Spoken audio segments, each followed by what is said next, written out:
The bitter Moscow wind cut through President Ibrahim Traoré's military coat as he descended from the aircraft at Vnukovo International Airport.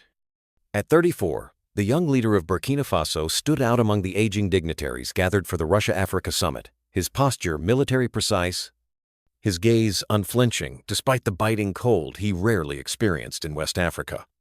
This was Traoré's first official visit to Moscow since taking power, a deliberate diplomatic choice that signaled his growing alignment with Russia amid his country's deteriorating relationship with Western powers.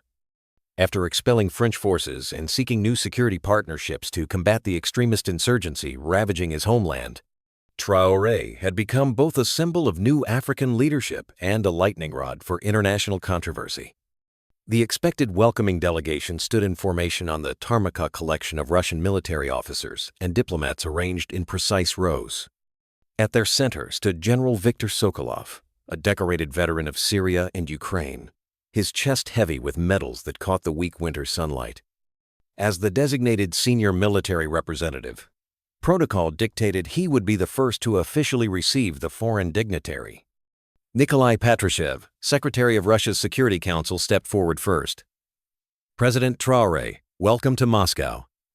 President Putin looks forward to your discussions tomorrow. Traoré nodded respectfully before being guided toward General Sokolov for the military greeting. The moment was being broadcast live across Russian state television and streamed to millions worldwide via a carefully orchestrated display of Russia's growing influence in Africa. What happened next lasted only seconds but would reverberate through international diplomatic channels for weeks to come. As Traoré approached, General Sokolov remained rigidly at attention, but the expected salutia gesture of military respect between officers regardless of nationality never came. Instead, his hand remained fixed at his side, his face an impassive mask as he delivered only the slightest, almost imperceptible nod. The breach of protocol was glaring.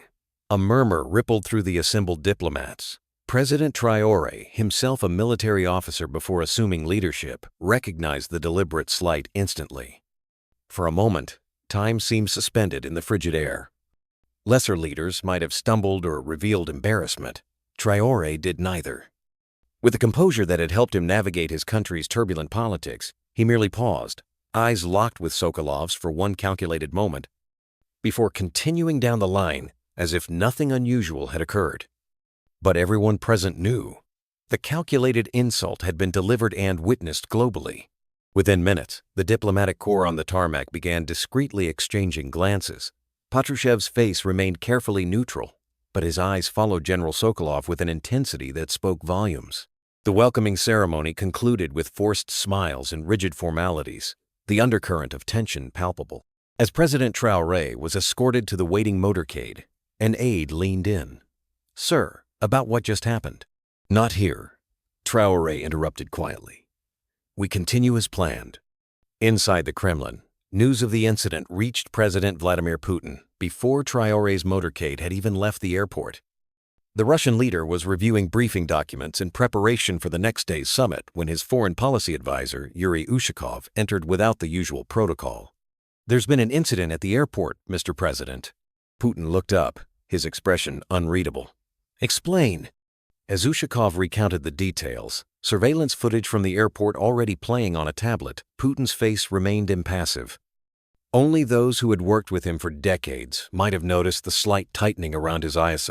Rare tell that his calculating mind was rapidly reassessing scenarios. "General Sokolov was instructed to provide full military honors?" Putin asked, his voice dangerously quiet.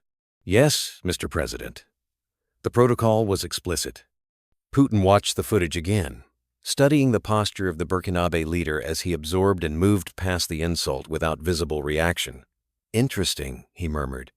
"Before we dive in, if you're craving more epic moments from President Ibrahim Traoré, don't forget to like, subscribe, and drop a comment letting us know where you're watching from." Almost to himself, Traoré shows discipline. "Sir, the footage is already circulating. Western media is suggesting it reflects Russia's true attitude toward African partners. Social media in Burkina Faso and across Africa is erupting. It could undermine the entire summit." Putin set down the tablet carefully, his movements deliberate. "Where is General Sokolov now?" He returned to Ministry of Defense headquarters after the ceremony. "Have him brought to me, immediately, and reschedule my meeting with President Traoré. I will see him tonight, not tomorrow." "Sir, the state dinner. Cancel my attendance. This takes precedence." As his staff scrambled to rearrange the evening's carefully planned diplomatic choreography, Putin turned to the window, gazing out at the Moscow skyline. Russia's strategic pivot to Africa represented years of careful groundwork, military partnerships, resource deals, diplomatic support designed to expand Russian influence in regions where Western powers were retreating. Burkina Faso under Traoré had become a centerpiece of this strategy, a showcase of Russia's ability to provide security alternatives to former French colonies.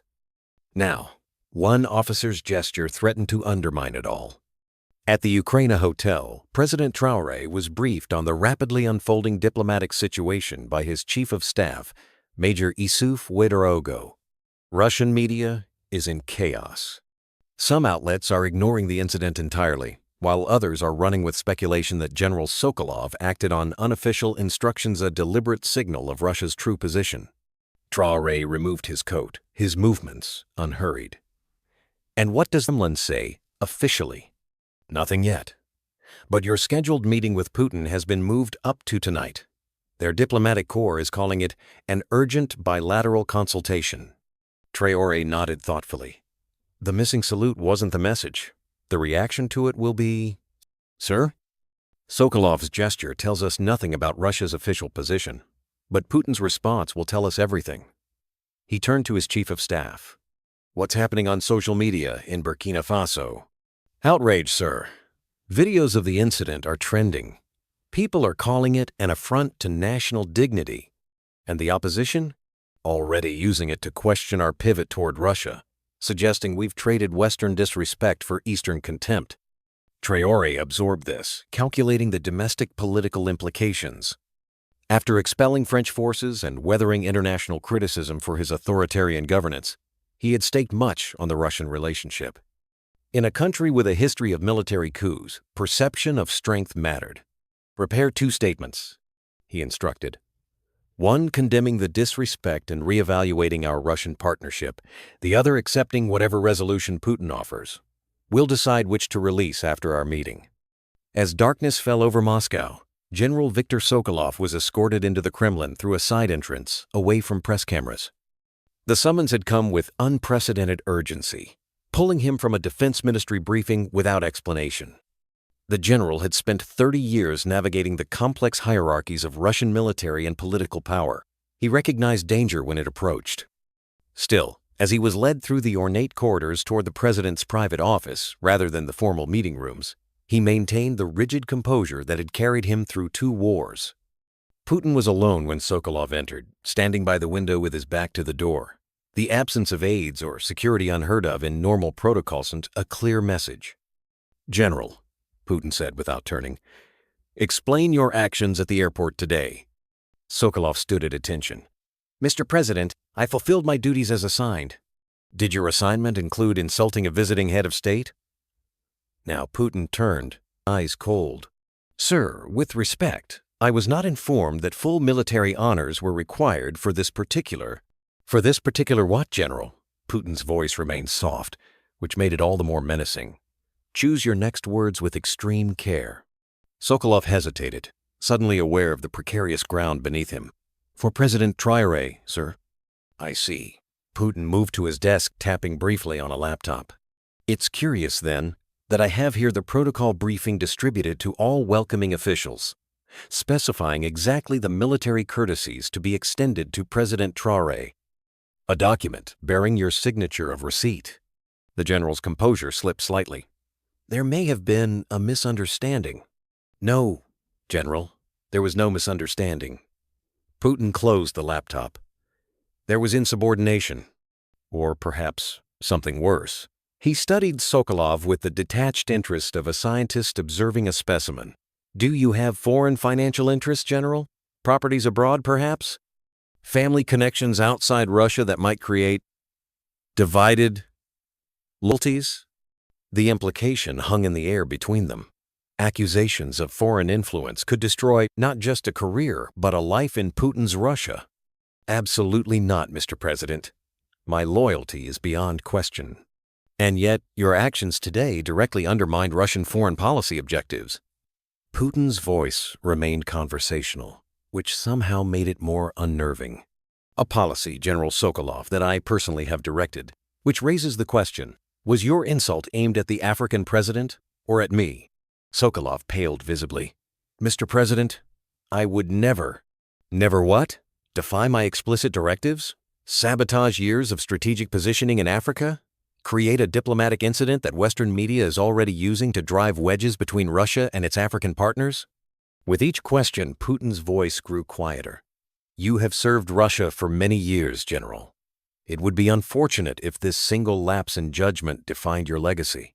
The threat was unmistakable. What happens next, Putin continued, will be your choice. But first, you will listen carefully to what I require of you.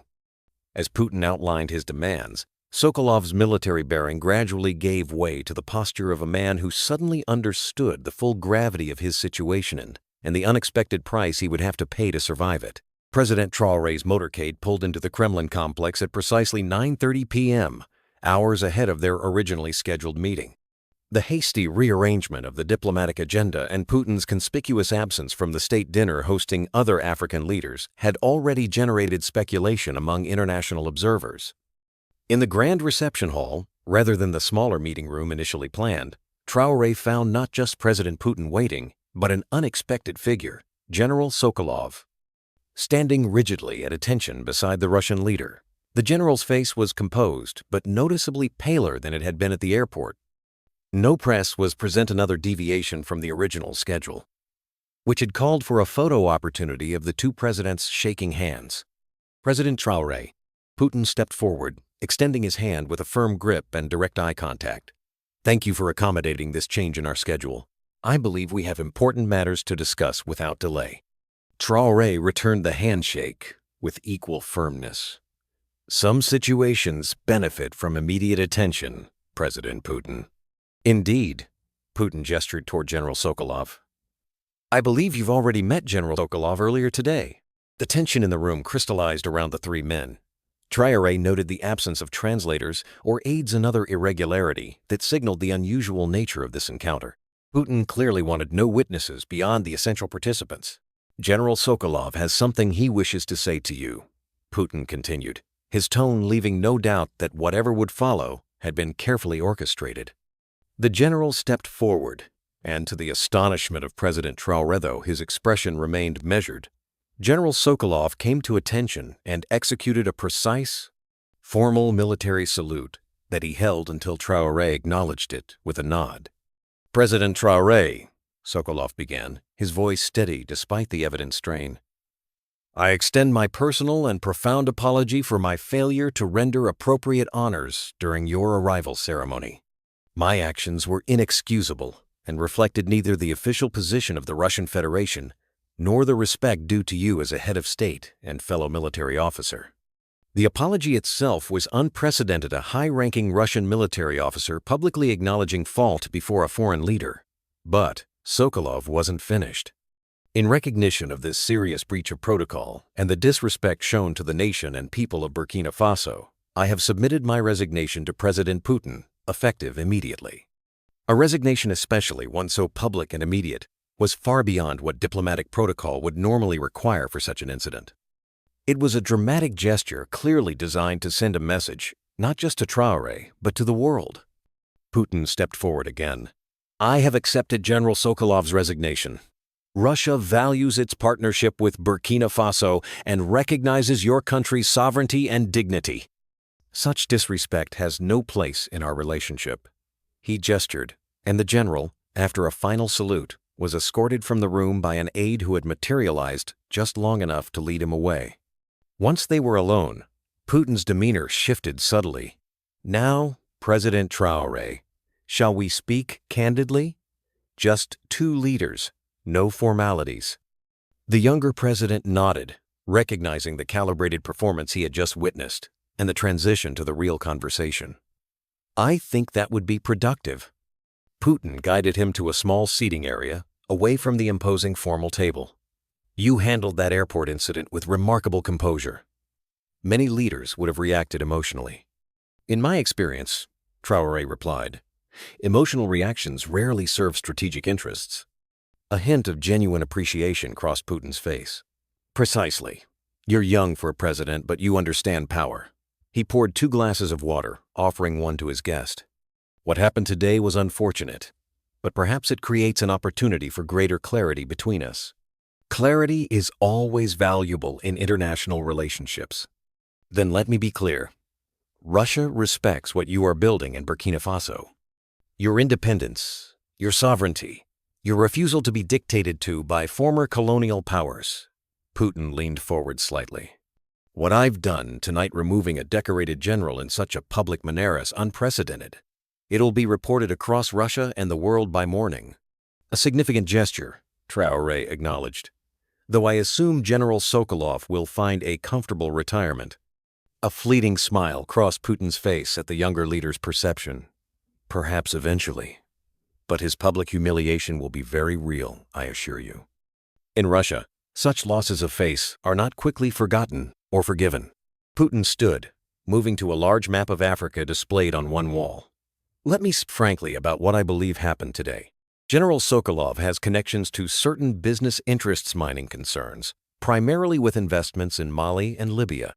These interests compete with the sovereign resource development your government advocates for. Traoré watched Putin carefully, noting the unspoken implication. Russia contained its own competing factions and interests, just as any great power did. You're suggesting his gesture was personal, not policy. I'm stating it categorically, Putin replied. But I'm also demonstrating how Russia deals with those who would undermine our official positions. He turned to face Traoré directly. Our partnership with Burkina Faso is not symbolic or superficial. It is strategic and substantive. What followed was an hour of direct negotiation, Putin offering expanded military training programs, preferential arms deals, and intelligence sharing to combat the extremist threats Burkina Faso faced. In return, he outlined opportunities for Russian companies in mining and infrastructure development, though with terms notably more favorable to Burkinabe sovereignty than previous Western arrangements had been. Your opposition will attempt to use today's incident to question your alignment with Russia, Putin noted as they concluded. By tomorrow, they will instead be discussing the consequences for those who disrespect Burkina Faso in my presence. And General Sokolov's supporters? Traoré asked, probing for potential blowback. Will receive a clear message about the primacy of state policy over personal interests. Putin's expression hardened momentarily. Russia is not a collection of competing interests, President Traoré. It speaks with one voice mind. As the meeting concluded and protocols resumed aides returning, formal photographs taken, Putin made one final suggestion. Tomorrow at the summit plenary, I believe a visible display of our partnership would be appropriate. Perhaps we might arrive together. For President Traoré, the transformation was immediate and tangible. Western diplomats who had previously maintained chilly distance suddenly sought private meetings. Other African leaders, watching how forcefully Putin had responded to the perceived disrespect, began reconsidering their own international alignments. Most importantly, the weapon systems and military training his forces desperately needed to combat insurgents would now arrive expedited, with payment terms his struggling economy could manage. During the summit's closing ceremony, as leaders gathered for a final photo, Putin guided Traoré to a position of prominence beside him in the front row. Another calculated visual message to global observers. Your predecessor was removed by a coup, Putin remarked quietly as photographers arranged the shot. As was the leader before him. The price of failing to deliver security and sovereignty, Traoré replied. Indeed. Which is why I believe we understand each other well. Putin's smile remained in place for the cameras. You needed to demonstrate strength to your people and respect on the international stage. I needed to demonstrate the consequences of defying my foreign policy directives. We have both achieved our objectives. And General Sokolov? Traoré asked. Serves as a useful example to others who might place personal interests above state policy. Putin's expression never changed as cameras flashed around them. In time, he may rehabilitate his position, provided he demonstrates absolute loyalty. Russia values its experienced officers, but also requires their complete discipline. As flashbulbs captured the moment for global distribution, Traoré reflected on the extraordinary chess game he had just witnessed and participated in. A calculated insult, transformed through Putin's decisive response into a diplomatic triumph for both leaders. The personal humiliation of a high-ranking officer, used as currency to purchase international respect and domestic political capital. It was a masterclass in power politics that would reshape Burkina Faso's international standing and security prospects. As Traoré prepared to return home, he carried with him not just substantial military aid packages and favorable resource agreements, but also a profound education in how global power truly functioned and how symbolic gestures, properly manipulated, could achieve concrete strategic objectives. Days later, as his aircraft approached Ouagadougou, Traoré reviewed intelligence reports showing insurgent groups already retreating from their positions near the northern border. Alarmed by news of the advanced weapon systems soon to arrive from Russia. On the tarmac, thousands of citizens gathered with Russian and Burkinabe flags, celebrating what they perceived as their nation's new respect on the world stage. The public would never know the full extent of the negotiations that had occurred in that private Kremlin meeting. They would see only the results. A young African leader who had transformed a moment of potential humiliation into a triumph of sovereignty and respect. And a Russian president who had demonstrated to the world the consequences of disrespecting his strategic partners. A missing salute had become a catalyst for reshaping the geopolitical landscape of West Africa. And for both Putin and Traoré, the incident had achieved precisely what each leader needed, though for entirely different reasons. As Traoré descended the aircraft steps to thunderous applause, he reflected on Putin's parting words at the Moscow airport. In international relations, President Traoré, there are no insults or humiliations, only opportunities for those who know how to seize them.